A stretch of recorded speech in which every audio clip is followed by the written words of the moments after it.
Being prepared and trained is the best way to keep your family safe. The best way to be prepared is to learn from those who've spent a lifetime protecting us. Barnes Safety and Consulting LLC offers concealed carry classes with instructors who are law enforcement officers active and retired with more than 100 years of law enforcement experience. Monthly classes are taught year-round with private classes and special group rates available. Classes are $75 and held in the Bailey area. Call or text 1-800-653-0643. Get your concealed carry permit and avoid becoming a victim.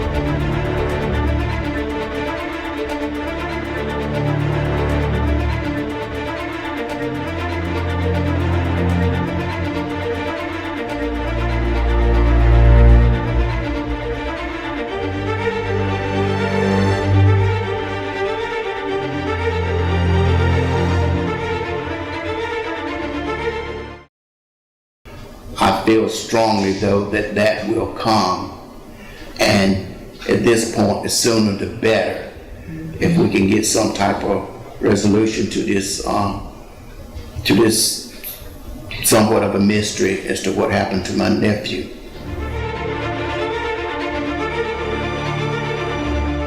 There's Travis right there. He was 21 years old, like you said, and he disappeared Christmas Eve, 2003. He was at his girlfriend's house. Never made it home. No one believes that he made it out of his girlfriend's house alive. So if you want to get all those details, it's all out there. But what I did was I've gotten to know, when Major Strickland was on here, she talked about getting to know Travis's mom, Jackie Lynch, and yes. I mean, over the long years that because Misty was Travis's resource officer in junior high. Right. It went back a long way. Right. He went back a long way. And the man that's going to be in this video, Joe Lynch, is a retired state trooper.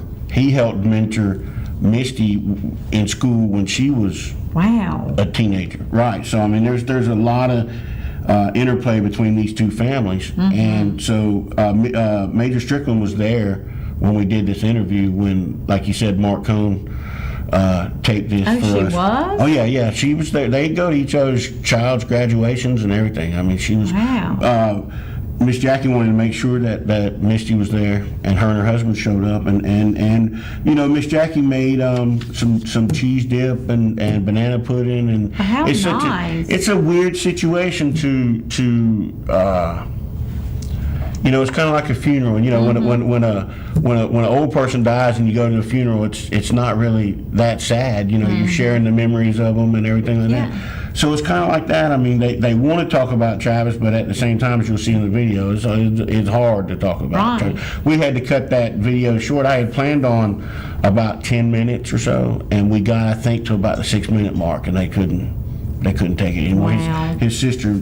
It would just be so good to get closure for the family. It absolutely really would. So here's Travis Lynch's uncle Joe and his mother Jackie and their family talking about Travis Lynch.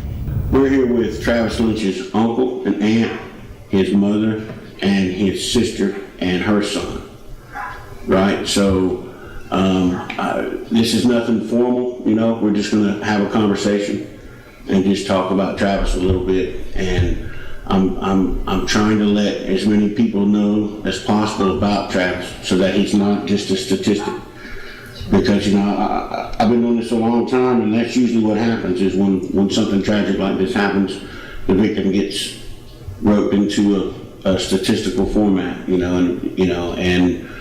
don't want that for Travis because everybody that I've talked to about him has had very good things to say about him. So here's where I shut up and let y'all talk however you want to. Just kind of tell me what your best memories about Travis is, and we'll go from there. First, I would just like to thank the authorities for all the hard work they have done in trying to resolve this most important issue for my family.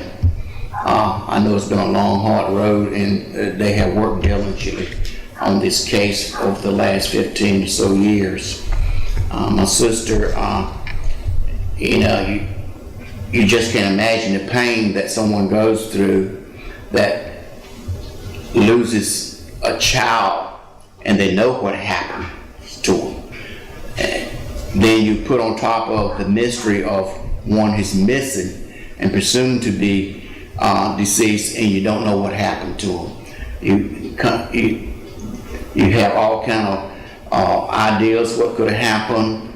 There are rumors what could have happened, but until someone has the courage to come forth, or their emotions get involved with them to the point that they come forth and get this matter resolved. For as the legal system is concerned, this case will never be resolved as far as the family is concerned based upon someone being missing, but it will certainly ease the pain to some degree for my family and my sister if we can get some justice for this act that we this time don't even know how it happened.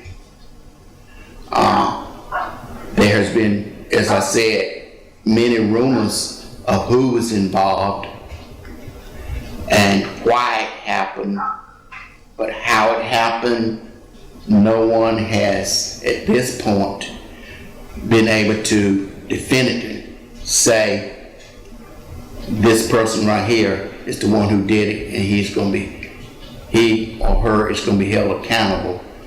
I feel strongly though that that will come, and at this point the sooner the better if we can get some type of resolution to this somewhat of a mystery as to what happened to my nephew. Thank you. Miss Jackie? Well, I don't have very much to say because I have my good days and my bad days. But it's been 16 years, and I know God had brought me through for 16 years, and He's going to keep on bringing me through.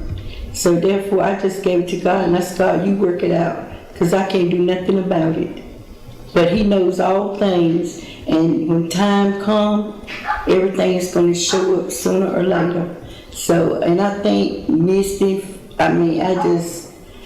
my friend. I can call her, she can talk to me, and I feel as though she's doing all she can. She told me she had put some things aside to work on this case, and Keystone often checks on me and see how I'm doing. And I just thank them, and most of all, I thank God for my brother. I mean, I could call him, I could talk to him, and it's some people you can't talk to.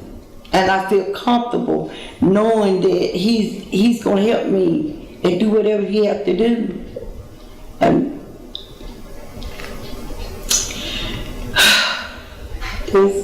that's what I know we have had some sleepless nights over this incident, and I'm praying that whoever did this act also has some sleepless nights, because if they don't pay here on this earth, they will pay. They're not getting away with anything. Life just doesn't work that way. And I know if they got any kind of conscience at all, that they have some sleepless nights also. And eventually, I firmly believe that the criminal justice system will catch up with them. Okay, there you go. A heart-wrenching interview. Thank you, Lyndall, for that with the family. Now, Lyndall, we're doing a lot of cases here, so we're going to have to be careful to go over every time. Tell me again now, they went to it was Christmas Eve. Right. It was Christmas Eve. Travis spent some of that time at a now closed down nightclub in Bailey. Okay. They had a lot of problems at that place over the years. It's finally been closed down. He was at the nightclub with his girlfriend, Carlisha Whitley, and her family. And that's the last place that Travis was seen publicly. Now, who was with her? When you said family, who was that? Her uncle, for sure, Sean Whitley, who's locked up now. He was a big-time drug kingpin in Bailey, in Middlesex area. He's in federal prison now. So then other members of the family that pending legal developments, I'll not name all those folks, but those two particularly are named suspects in this case. Did they get along, the girl and Travis? Well, Joe Lynch at one point said that they had a volatile relationship. Now, they have been seeing each other on and off ever since high school. They met in high school. So they've been on and off relationship ever since. And even when they weren't romantically involved, they were still friends or whatever. So, I mean, they've known each other a long time. Right. There's some questions there. They're at the nightclub in Bailey. The original story was that they went back to Carlisha's house, which is in Middlesex, and then he tried to drive home drunk and crashed. But nobody outside of the Whitley family really believes that he made it out of Middlesex alive. Wow. A story that I, yes, no, it was not. A story that I still missing. Right, a story I just wrote this week details how the Whitley family knew a junkyard owner in the area at the time. So, he's since passed away of natural causes or whatever. But he disappears that night. His car disappears. It is extremely unlikely that. I mean, extreme. It's one thing when it's relatively easy to hide a body compared to hiding a car. Right. And this car hasn't been seen in 16 years. I talked to some state troopers, and I wrote a story a few weeks back about how it does happen. Keith Stone was a state trooper for 50 years or whatever. So he says he's going to kill me for that one. He says it does happen. He had a family member that was actually pulled up out of a pond after about 10 years or whatever in a crash. So it does happen. But in the Middlesex area, they don't have a lot of deep bodies of water. Right. It's a lot of, and they have checked every bridge, they have checked every pond, they have checked everywhere. They've checked everywhere for this guy and his car. So the detective's main theory, and which they've had a lot of information over the years, but it's, we talked about it last week, it's one thing to know it and another thing to prove it. Sure. They've had a lot of information over the years that Travis was killed for whatever reason. I mean, it could have been manslaughter, it could have been second-degree murder. I mean, he could have got out of hand. We don't know what happened. We don't. But he was killed for whatever reason, stuffed in the trunk. The car was crushed up into a little. Have you ever seen those little cubes when a compactor's done with a car? I mean, it's like half the size of this desk, and then buried somewhere. So, and they've used equipment from the SBI and everybody else looking for it. So, I mean, it's a. Whoever did this really. Right, and I guess I should say under the United States' legal system, you're innocent till proven guilty. Right. So I mean that's just the legal system, though. That doesn't really pertain to public opinion or anything else. Right. But I mean I guess it's important to say that. But the family has been extremely uncooperative. Wow. They went over the Lynch family went over to the Whitley You mean house. the girl's family? Right. The girl's Oh, yeah, absolutely. The Lynch family went over to the girl's friend's house the next day, and they wouldn't talk to him. Why? I mean, that to me right there, that raises all suspicion. The girlfriend participated in one interview, one newspaper interview for the Telegram back in 2004, right after it happened. And she's refused to speak to anybody since then. Wow. And she's taken a lie detector test. She told me that she passed it.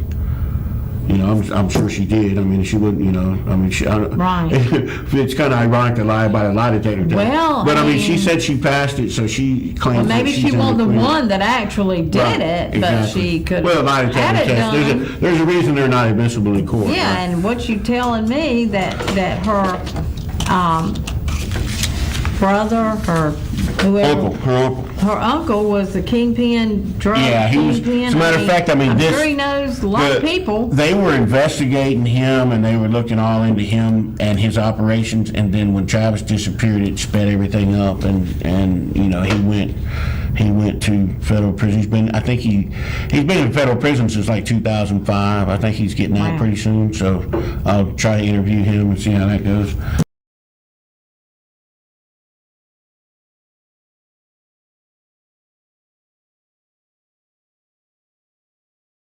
Being prepared and trained is the best way to keep your family safe. The best way to be prepared is to learn from those who've spent a lifetime protecting us. Barnes Safety and Consulting LLC offers concealed carry classes with instructors who are law enforcement officers active and retired with more than 100 years of law enforcement experience. Monthly classes are taught year-round with private classes and special group rates available. Classes are $75 and held in the Bailey area. Call or text 1-800-653-0643. Get your concealed carry permit and avoid becoming a victim.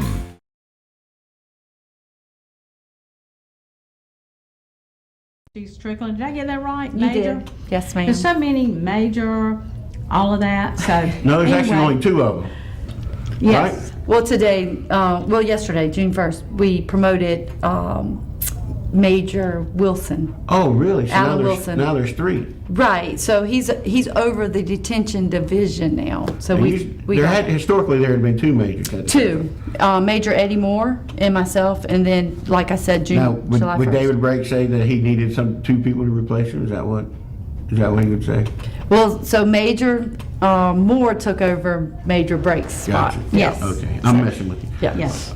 All right, so, I mean, you know what we're doing here. We're having a TV show. We're talking about unsolved cases, trying to get the public to chime in on that. The sheriff's all behind that. I mean, Right. What do you think about what we're doing? How do you think it's going to work? I think it's going to go great.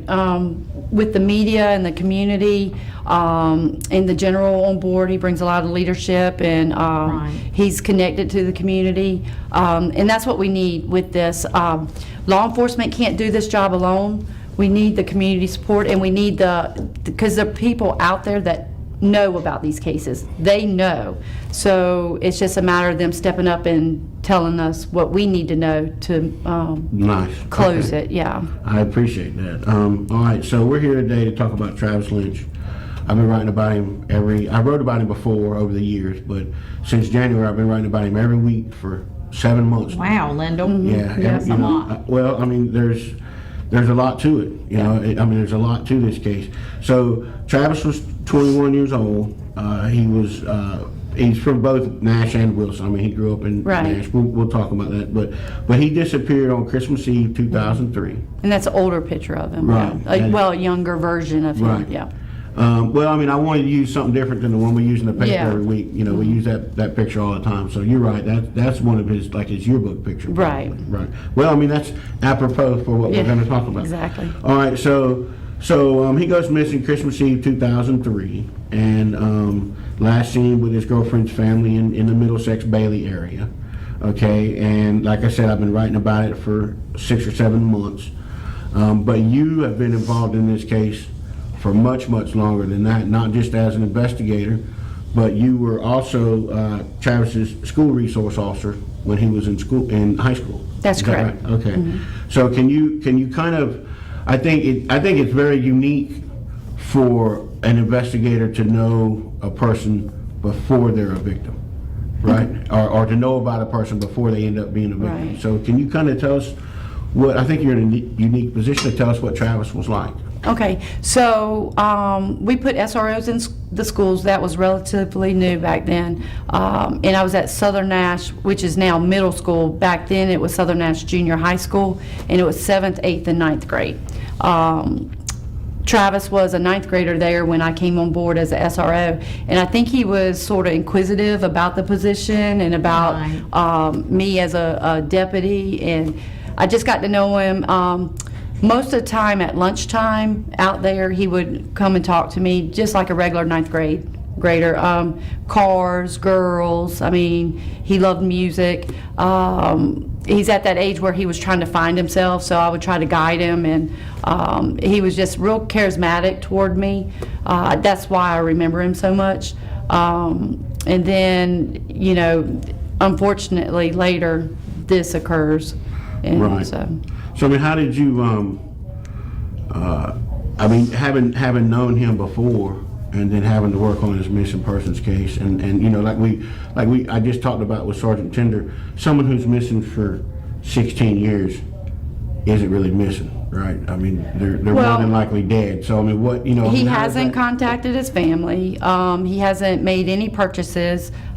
His car hasn't been seen. He hasn't been seen. Jackie has that's the mother, Jackie Lynch.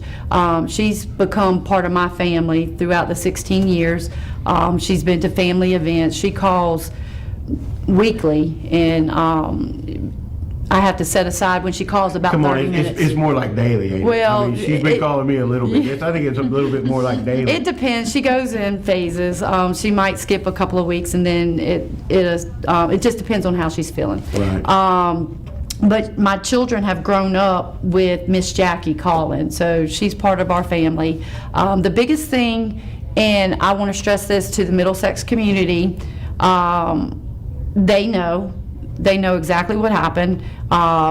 There's several people that know, and to bring closure to this mother who for the past 16, almost 17 years cannot have closure about her son, I want them to understand that, like I've told you before, Jesus does not like ugly, and it affects, it can affect their loved ones. Right.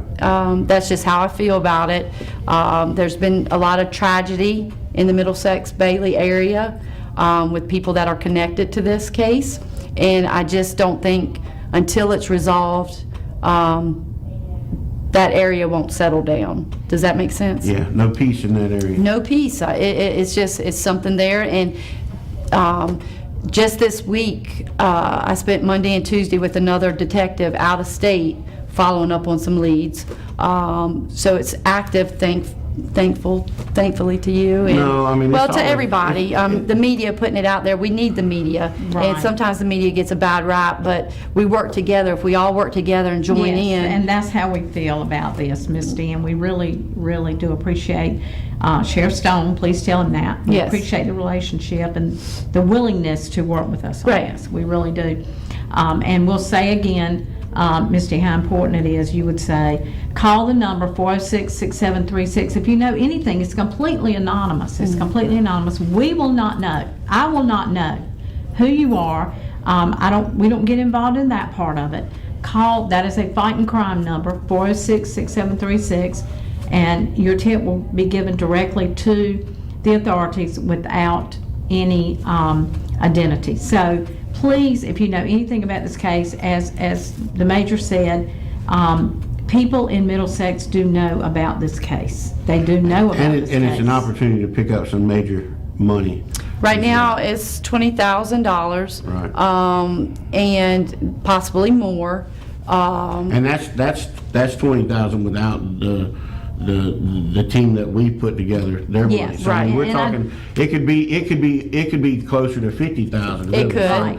So I mean, it's time for somebody to make a little bit of Christmas money and tell what they know, and you know, this is long overdue for Miss Lynch. You know, I mean, 16 years is a long time. This is torn this woman apart. It's torn the family apart. It's heart-wrenching. Absolutely. And like I said, some of the players in this situation, we did a federal roundup with narcotics with several people, and some of them have gotten out of jail, and some of them now have their own children. So I hope and pray, because we have this puzzle, we're missing one piece.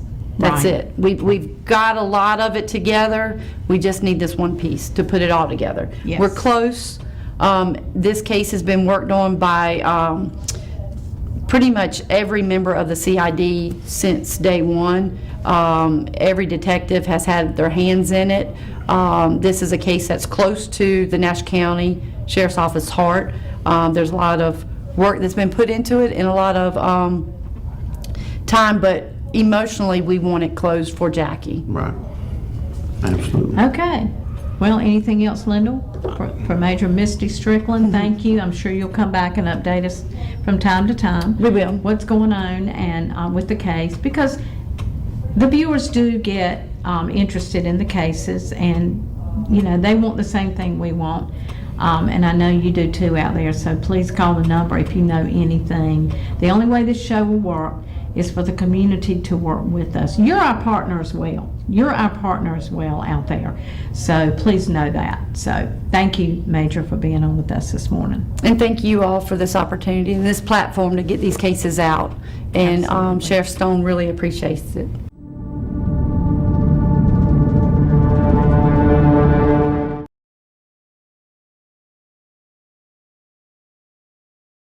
Being prepared and trained is the best way to keep your family safe. The best way to be prepared is to learn from those who've spent a lifetime protecting us. Barnes Safety and Consulting LLC offers concealed carry classes with instructors who are law enforcement officers active and retired with more than 100 years of law enforcement experience. Monthly classes are taught year-round with private classes and special group rates available. Classes are $75 and held in the Bailey area. Call or text 1-800-653-0643. Get your concealed carry permit and avoid becoming a victim.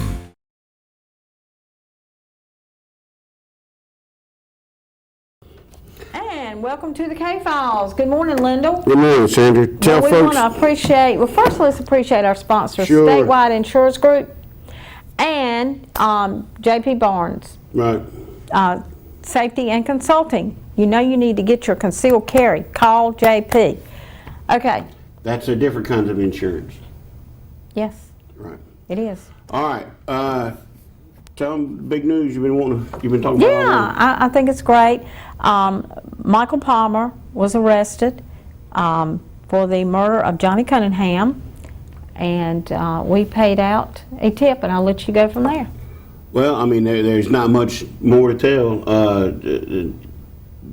The Edgecombe County Sheriff's Office, the Rocky Mountain Police Department, Nash County Sheriff's Office all work together to And arrest see, Mr. Palmer. to me, that's the whole beauty of the whole thing. Right. Is those three departments work together. That is so phenomenal, and we're so thankful Right. for that. Yep, tip came in about Mr. Palmer. They decided that it was valuable. He was arrested, and we met quickly to pay the tipster so they would have the money. And the system works. So if somebody knows something about an open unsolved murder case, any open unsolved murder case, You in will this get area, paid. You will get paid. If the tip pans out, you will get paid. That's right. All right, so Lieutenant Seifman is in the studio. He will be here after the commercial break. Right. He has an interesting case to talk about with He us. always has always has some interesting cases. Interesting photos too. Yeah. He taught me how to take pictures of street signs. All right, so we said when we started this a year ago that if family asked us to help them, we would help them, right? So we got a request from family in Wilson to talk about the quadruple homicide that happened on Christmas Eve. Have we talked about that at all here or not? We have not. Kat has posted it a lot on Fighting Crime. I've actually written news stories about it, and I've put it on the Facebook page, but we've never I didn't talked think about it I on the remembered air. that No. one. It made international news. Here's an AP story from England when this murder happened on Christmas Eve 2016, right? So it was on the 2200 block of Banks Lane East, which is just outside of Wilson. Right. So the front door was kicked in. There were 4 victims. They were all either wearing pajamas or in their bedclothes, according to the autopsies. and they were all shot multiple times. The girl that we're going to talk about, she was in her 20s. She was shot 9 times, right? So it was a mother and her son, and then their 2 significant others that were shot dead, right? So we're talking about Tammy Pierce, her boyfriend Selby Outland, Tammy's son Shane Pierce, and then his fiancee Nikki Privet. They were all shot to death that night multiple times. Like I said, she was shot 9 times. The family that contacted us, one of them moved out of the area because they're just scared to death, and they've asked not to be identified. They don't want anybody to know who they are. Yeah, if you shoot I somebody spoke to the 9 times. I spoke to the grandmother a lot. She's the one that reached out to us, Lois Pierce. I'm going to have more and more information from her as the weeks go by, right? But I wanted to start, since we haven't talked about this on the show before, I wanted to start with what I already knew. Right. And move forward from there. So I'm going to talk about each of the 4 victims, right? Because a lot of times people just see someone as a victim and they don't, someone who knows something, sometimes the best way to get that person to talk is by explaining to them that these are not just numbers, these are people. Right. So first up is Tammy Pierce. She was 54 years old, right? There she is with her boyfriend. Tammy was these quotes are coming straight from the family, right? Okay. Tammy was a mother, a daughter, a sister. She was a grandmother. She loved animals more than life itself. She would rescue dogs. My wife is the exact same way. I know exactly how that is. She would rescue dogs that needed help. She was diagnosed with cancer, but she beat it. She was 100% cancer-free, and then not long after that, she was murdered in her bed, right? So she was cheerful and joyful, and someone took it all away, is a quote from the family. Right, all right, up next is Selby, which is her boyfriend. There's pictures. You see all these pictures there together, right? I mean, Right. Selby was a father, a lover, a brother, a son. He loved Tammy. Even when she lost all her hair because of cancer, he stuck with her, right? He was a hard worker. He built Tammy's mother a birdhouse that is still in her yard today.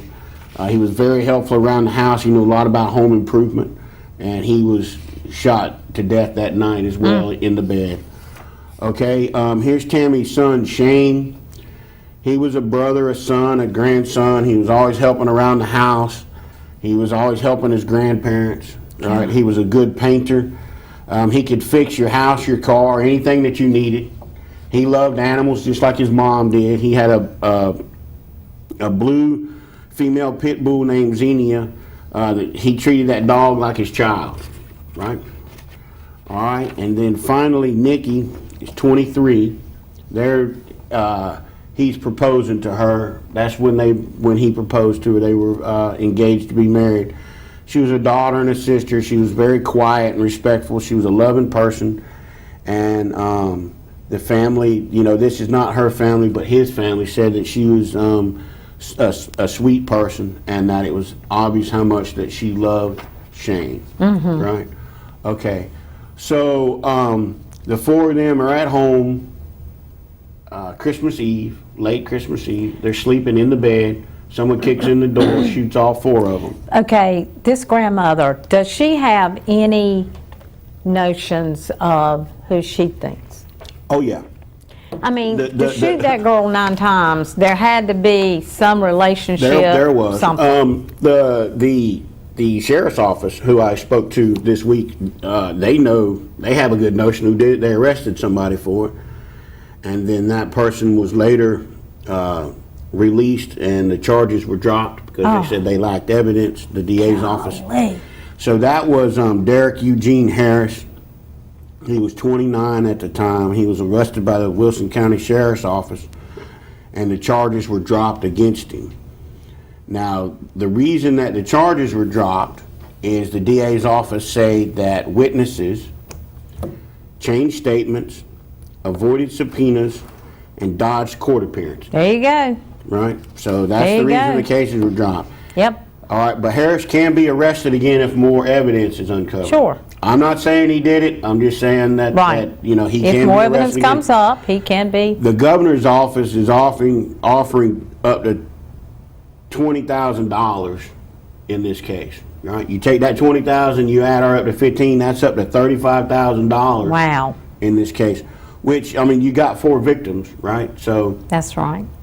anybody with any information about this case, call the Wilson County Sheriff's Office at 252-237-2118, or of course the hotline number's Right. up there. Right. We will be right back with Lieutenant Seifman from the That's Rocky right. Mount Police Department. Thank you, folks.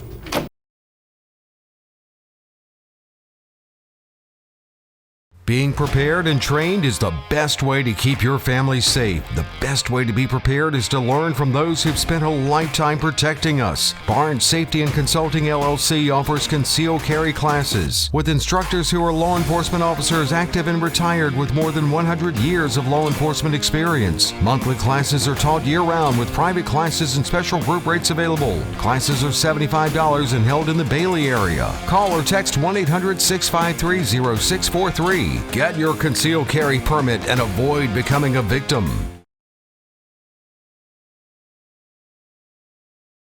Hey folks, welcome back to the K-Files. I am Lindell. This is Lieutenant Seifman with TG Seifman. What does the T stand for? Do you tell folks? Thomas. Thomas. When you interview people or whatever, I know sometimes y'all use initials or whatever. Do you go by T Seifman? Just Lieutenant Seifman. Lieutenant Seifman. Well, when you get a promotion, they'll have to call you Captain Seifman. I've been called that, but not yet. All right, so appreciate you being back. I know you was on vacation a little bit, so happy to have you back. And you've got a very interesting case for us today. I didn't know until just now when you said it, but I do remember especially the one circumstance. So if you can tell folks who we're talking about, it'd be great. This morning we're talking about Shaquem Devontae Avent. Mr. Avent was born in 1993, and a few months after his 18th birthday is the day that we're talking about here this morning. On 4/13/2011, about 7:41 p.m., officers with the Rocky Mount Police Department responded to a shooting, shots fired, and a subsequent crash at the intersection of Sunset and Lee Streets. If you're familiar with that location, it's the main Sunset branch down towards the downtown area. There's a stoplight there, and Lee crosses over. It's pretty well traveled between the West Haven area and Transport to Falls Road or Sunset or Thomas Street to go out Sunset Avenue. Mr. Avent was traveling on Lee Street towards that intersection and was shot and suffered fatal wound from his assailant, and then crashed as a result into the brick wall there at the intersection. That's what I remember. That I remember the shooting and the crash. I've seen that. I've probably seen it on Fighting Crime. I know she's posted about it before. So, any suspects? Any leads? Anything? We have had some leads. We have not got a solid suspect at this point. The investigation is continuing. We got information on a vehicle, but that has not panned out at this point.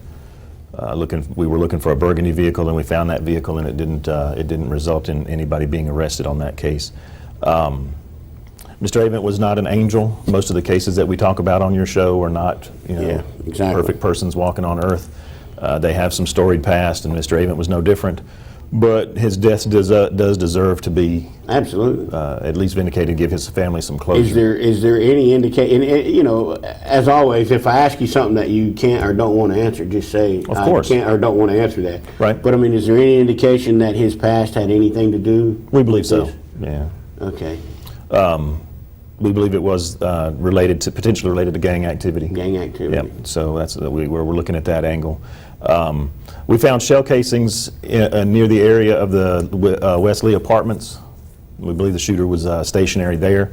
This is a view looking down Sunset Avenue. I assumed I need to quit doing that the person was in a car. So you think that it was? It's possible that they were standing on foot. Possible that they were in a car. We're not 100% sure on that. So. But stationary. Definitely in that area where the shell cases were found. Yes. Wow. So they were ambushed? They were waiting on him? They knew he was coming this way, or? It appears so, but we're not sure exactly how. Hey, We're that's never a able to death, find that's any a kind death of penalty thing right there. never right? having to Lying in find. wait. Yeah, we're not sure exactly how, if they did know, but it doesn't appear to be happenstance that he was And going through there and Not shooting was there. happenstance and not random for anybody, right? Right. He was the target. Apparently so. The Cadillac is a pretty distinct car. And he was known to drive that car along with other friends of his. So. Wow. That is, all right, folks, you know the drill by now. 252-4, I got to read slow because I always get my numbers backwards. 252-406-6736. We have now, Team Cold Case, you know, we put this together less than a year ago, and we have now paid out in 2 homicide cases. Hoping this is the third. Yeah, absolutely. The system works. You know, if somebody knows something, they call the number, the information goes to y'all. I don't get the information. I don't know the information. I don't want to know that specific information. Right. There's the reporter in me that will never die that wants to know that kind of stuff, but it's better Right. that I don't. So if you have something to tell law enforcement and you want to make up to $15,000, now's the time to do it. So there's the number. That number is the Crime Stoppers number is at the bottom too, 252-977-1111. That is not the city number. Right. The city number is 972, but so it's I imagine you get a lot of calls for. we do get mix-ups on the main line through for the city. So it's 252-977-1111, and again, the smallest tip, something that you think might not be significant, could be the one piece of information that we need to break this case. Right, and that, I mean, I think that's one of the biggest mistakes is people think, oh, well, they got to know this. You know, I'm sure they know this already, so what's the point of me? Sort of like at a crash scene when everybody assumes that everybody else has called 911 and nobody Right. calls 911. So. Yeah, there's that famous case, Jennerette, I think it was, where the lady was stabbed in New York and nobody called Right. 911 because they Just all thought everybody else called Right. 911 and she got stabbed to death. Right. So, yeah, if you know something, call the hotline. Lieutenant, I appreciate you being back. I know tomorrow I will be at City Hall at 2 o'clock for the new police chief. Chief's swearing in. Yeah, swearing in. I met him at our fundraiser that we had. He seems like a nice guy. I look forward to working with him. It's always interesting when a new person comes in to see what's going to happen. So we'll find out together. Folks, again, 252-406-6736. I'm getting faster at that, Sandra. I'm going to get it one day. Or 252-977-1111 for the Crime Stoppers. Right, and tell folks, the guys, one more time his name, his age, and when this happened. Shaquem Devontae Avent, 18 years old at the time of his death, and it happened on 4/13/2011 at about 7:40 p.m. Okay, 7:40. So it's still light out in April at that time frame. There's people out. We got calls, so we know people saw or heard what happened. So hopefully somebody either passing through or in that area. It's been quite a while now, so hopefully they're more comfortable calling us and giving us the information that they have. Fantastic, fantastic. Well, Lieutenant, we appreciate you being here. We've got we need to do another recap of all the cases that we did. Hopefully it'll go smoother than the last one. I don't know. I thought we did this in December. No fault of your own, but mine. I thought that it would take longer on each case, and it didn't take that long. And without Sandra, without the wingman there to back me up, I began to flounder. So we need to do a recap. You know, the show's 1 year anniversary is coming up, and you've been involved since the beginning. Yeah, we could do so it'd be good 1 year to do, anniversary show. Yeah, it would be good to do that Okay. and talk about each one of them and see what we can do. We were talking about before the show started about publicity. You know, I mean, law enforcement has all sorts of tools. Right. Right. I mean, you've got you've got DNA, which everybody thinks is the magic bullet, but Fingerprints. Right. But then you also, you've got just good old-fashioned detective work, right? Shoe leather. Interviews. And right. But then, publicity, what we do here is just one of those tools. You know, and publicity is a law enforcement tool that works sometimes. Sometimes it doesn't. I imagine I imagine there's times when reporters get in the way. I know when I started 22 years ago, I was an ambulance chaser, right? I mean, I went to every crime scene. This was in Jacksonville, Wilmington area. I went to every crime scene. There was a murder scene where the phone rang and the police were there investigating the murder. The phone rang and it was me on the phone trying to, so. Right. I mean, I used to do all that, but now in my old age, in my wisdom, I usually stay out of law enforcement's way for that first week or so. I report only what they put out Right. at that time for those new cases. But on these old cases, and this is 2011, Right. I don't think anything can hurt at this point. I mean, at this point, it's time to. That's right. It's time to put it out there at this point. Right. And y'all do a good job of that. I mean, y'all got on your website, you've got a list of missing people and all that. Right. I've found helpful over the years. So, folks, we will be back in a minute. Lieutenant Seifman, again, thanks for being here. We Thanks for having me appreciate it. back. Hope to see you back. It's the third Thursday of every month. Rocky Mount Police Department in the house to tell us what's going on. We appreciate it. Folks, we'll be back in a couple minutes. I got a very interesting unidentified body to talk about, and we'll see you in a minute. Being prepared and trained is the best way to keep your family safe. The best way to be prepared is to learn from those who've spent a lifetime protecting us. Barnes Safety and Consulting LLC offers concealed carry classes with instructors who are law enforcement officers active and retired with more than 100 years of law enforcement experience. Monthly classes are taught year-round with private classes and special group rates available. Classes are $75 and held in the Bailey area. Call or text 1-800-653-0643. Get your concealed carry permit and avoid becoming a victim.